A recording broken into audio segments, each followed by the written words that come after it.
दूर पहाड़ियाँ बर्फ से ढकी थी, यहाँ भी हल्की बर्फबारी हो रही थी। भारत चीन का युद्ध चल रहा था। सर्दी काफ़ी थी, लेकिन भारतीय जवान चीन के हर हमले का मुंह तोड़ जवाब दे रहे थे। लेकिन बर्फ गिरने और सर्दी ज़्यादा होने के कारण भारतीय सैनिकों का हौसला टूट रहा था और पीछे से भी उनके लिए सहायता आने में टाइम लग रहा था। ऐसे में नायक युद्धवीर सिंह ने मोर्चा संभाला हुआ था।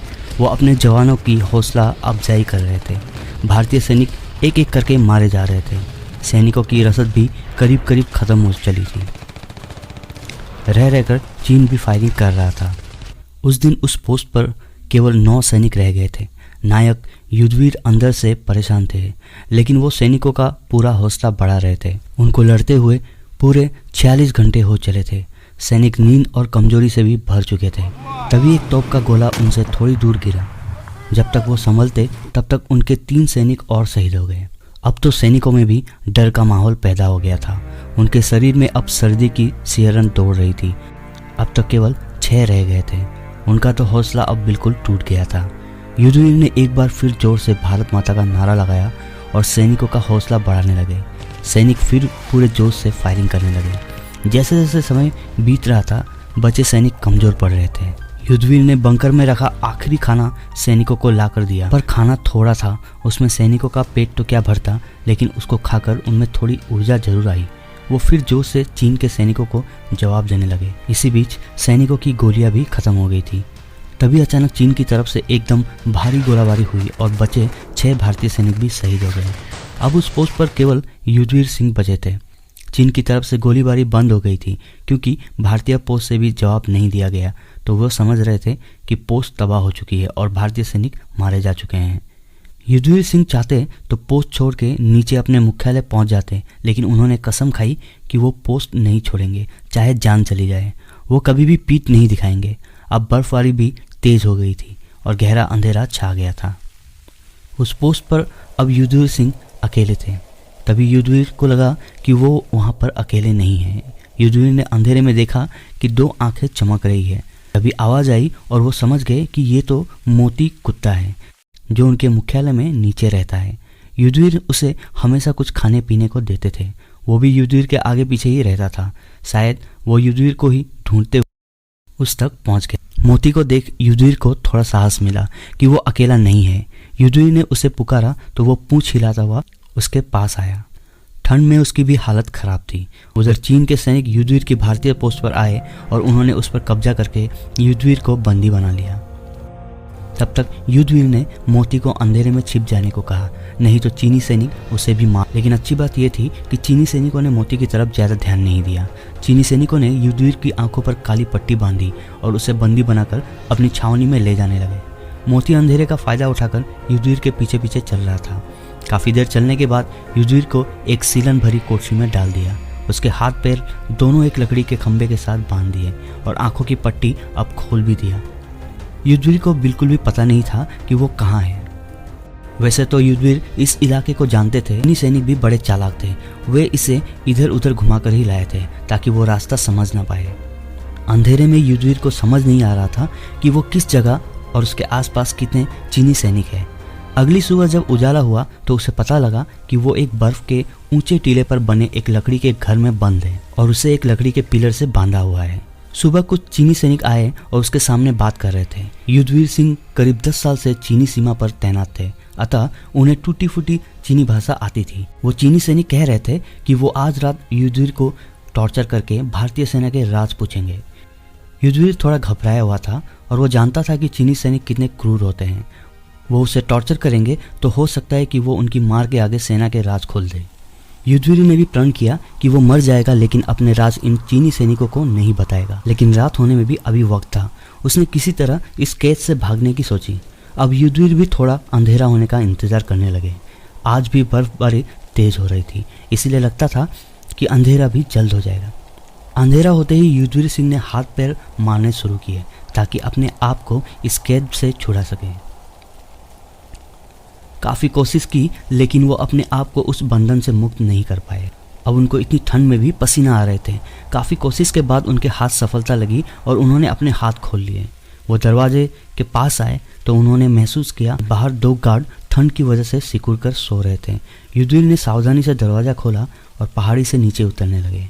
वो थोड़ा आगे ही निकले थे कि पीछे से चीनी भाषा में गार्ड की आवाज़ आई, कौन है वहाँ? सुनकर युधिष्ठिर का खून जम गया। उसने समझा अब तो पकड़े गए। अंधेरा था पर युधिष्ठिर को चीनी भाषा आती थी, तो वो थोड़ा संभल कर बोले, मैं हूँ, तुम आराम करो। ये सुनकर गार्ड थोड़ा संतुष्ट हुए और सोचने लगे कि ये उनका ही साथी है, और फिर सो गए। अब युधिष्ठिर में खून का संचार हो गया और वो तेज़ी से नीचे उतरने लगे, लेकिन बर्फबारी और अंधेरे के कारण वो सही रास्ता नहीं पहचान पा रहे थे। वो फिर परेशान हो गए। अब उनमें कमजोरी भी थी क्योंकि 3 दिन से उन्होंने खाना भी नहीं खाया था। वो थोड़ा दूर ही पहुंचे थे कि उनको चक्कर आने लगा। वो थकान से बेदम हो गए और बैठ गए। उन्हें लगने लगा कि वो फिर पकड़े जाएंगे, क्योंकि उन्हें ऊपर से आवाज़ें बार बार सुनाई दे रही थी। शायद चीनियों को पता चल गया था कि वो भाग निकला है। युधिष्ठिर ने अंधेरे में महसूस किया कि उनके पास कोई और भी है। तभी उन्हें मोती की आवाज़ आई और ये सुनकर युधिष्ठिर फिर फुर्ती से खड़े हो गए, क्योंकि मोती उनका हाथ पकड़ उन्हें उठाने की कोशिश कर रहा था। युधिष्ठिर खड़े हुए तो मोती आगे आगे चलने लगा और वो उसके पीछे। मोती अब आगे आगे चलकर रास्ता बता रहा था और युधिष्ठिर उसके पीछे पीछे चलने लगे। चलते चलते सुबह हो गई। मोती उनको लेकर भारतीय छावनी पहुंच गया, लेकिन कुछ दूर पहले ही युधिष्ठिर भूख और थकान से बेहोश हो गए। मोती ने भौंक कर युधिष्ठिर की उपस्थिति भारतीय सैनिकों को बता दी। भारतीय सैनिक बेहोश युधिष्ठिर को अंदर ले और उनको चिकित्सा दी। सुबह हुई तो युधिष्ठिर होश में आ चुके थे। उन्होंने अपने सीनियर को मोती की सारी बातें बताई कि कैसे उसने उसकी रास्ता दिखाकर जान बचाई थी। सैनिकों ने मोती को बहुत सा खाना दिया। उन्होंने मोती को अपने पास ही रख लिया। युधिष्ठिर सिंह सोच रहे थे कि यदि मोती नहीं होता तो शायद वो बच नहीं पाते। मोती ने उनके द्वारा दिए गए छोटे से खाने और प्यार का बदला चुका दिया था। कुछ दिनों में युधिष्ठिर सिंह बिल्कुल स्वस्थ हो गए। उन्होंने अपने सैनिकों के शहादत का बदला लेने की सोची। अपने सीनियर से बात करने के बाद उन्होंने 5 लोगों के साथ एक गुरिल्ला टीम बनाई। इस ग्रुप में उन्होंने मोती को भी रखा था, क्योंकि मोती उन चीनी सैनिकों का पता अंधेरे में भी अपनी सूंघने की शक्ति से पहचानता था। मिशन को अंजाम देने का समय आ गया था। युधिष्ठिर सिंह की अगुवाई में टीम ने चीनी छावनी की तरफ प्रस्थान किया। अब सैनिक अत्याधुनिक हथियारों से लैस थे। युधिष्ठिर सिंह के सिर पर केवल अपने सैनिकों की शहादत का बदला लेने का जुनून था। आगे आगे मोती रास्ता दिखा रहा था और सैनिक युधिष्ठिर की अगुवाई में आगे बढ़ रहे थे। आज बर्फ तो नहीं गिर रही थी, लेकिन ठंड और कोहरे के कारण रास्ता पार करने में सैनिकों को दिक्कत आ रही थी। युधिष्ठिर भारत माता का जयकारा लगा रहा था ताकि सैनिकों में साहस भरा रहे, लेकिन साथ में वो इस बात का भी ख्याल रखे थे कि आवाज़ ज़्यादा दूर तक न जाए। मोती और सैनिक चलते चलते थक चुके थे और अंधेरा भी गहराने लगा था। तभी एक जगह मोती रुक गया और हल्की आवाज़ में भौंकने लगा। सभी सैनिक सतर्क हो जमीन पर लेट गए। युधिष्ठिर ने देखा कि कुछ ही दूरी पर चीनियों की छावनी दिखाई दे रही थी और पास में ही सैनिक गार्ड तैनात व चौकन्ने थे। अब अपने मिशन का समय आ गया था। युधिष्ठिर ने 3 टीमें बनाई, 2-2 सैनिकों की, और एक टीम की खुद अगुवाई करने लगे। उन्होंने मोती को वहीं रुकने का संकेत दिया, लेकिन शायद मोती भी उनके साथ जाना चाहता था, लेकिन युधिष्ठिर ने सख्ती से उसे वहीं रहने के आदेश दिए। आदेश के बाद मोती अब उसी जगह बैठ गया।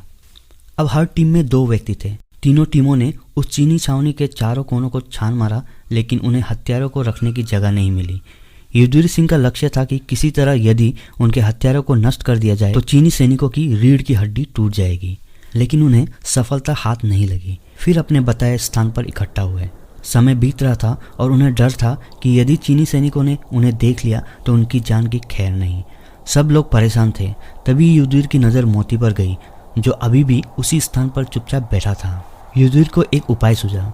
उन्होंने अपनी बंदूक की बारूद से भरी नाली को मोती को नाक के पास ले जाकर सूंघाया और उसको सूंघकर मोती एक तरफ चल पड़ा। अब मोती के पीछे पीछे तीनों टीम चलने लगी। मोती उनको सूंघकर घूमता रहा और आखिरकार उन्हें उसी जगह ले गया जिस जगह युधिष्ठिर सिंह को बंदी बनाया गया था। लेकिन युधिष्ठिर ने देखा कि गार्ड अब भी उस घर की रखवाली कर रहे थे, अतः ये सुनिश्चित हो गया कि गोला बारूद इसी लकड़ी के कमरे में ही है। उन सब ने मिलकर हमला किया और उन चीनी गार्डों को बिना शोर किए मार दिया। उन लोगों ने फटाफट इस गोला बारूद पर टाइम बम लगाया और वहाँ से दूर हो गए। कुछ समय बाद धमाका हुआ और गोला बारूद के साथ सारे चीनी सैनिक मारे गए। युधिष्ठिर ने उस चीनी पोस्ट को कब्जे में ले लिया था। युधिष्ठिर सिंह और सैनिक खुश थे क्योंकि वो सब मोती की वजह से ही हो पाया था। उधर मोती बारूद की धमाके की आवाज़ से भौंके जा रहा था, जैसा कि वो भी इस जीत की खुशी मना रहा हो। बाद में युधिष्ठिर को उचित इनाम दिया गया और मोती को भी भारतीय सेना के डॉग स्क्वाड में भेजा गया। वहाँ पर उसे ट्रेनिंग दी गई। अब मोती और युधिष्ठिर सिंह दोनों मिलकर भारतीय सेना की सेवा करते हैं। खासकर मोती की बुद्धि और हिम्मत के सब कायल थे। मोती अब वो काम कर रहे थे जो आम डॉग नहीं कर पाते थे। साथ ही साथ युधिष्ठिर सिंह को स्पेशल ड्यूटी दी गई थी कि वही मोती का ख्याल रखेंगे। मोती भी युधिष्ठिर सिंह को पाके बहुत खुश था। तो दोस्तों, आशा करता हूँ फौजी और एक वफादार कुत्ते की कहानी आपको अच्छा लगा। ऐसे ही मज़ेदार कहानियों के लिए हमारे चैनल को सब्सक्राइब करके ज़रूर जाना। हम फिर मिलेंगे एक और मज़ेदार कहानी के साथ। तब तक के लिए जय हिंद।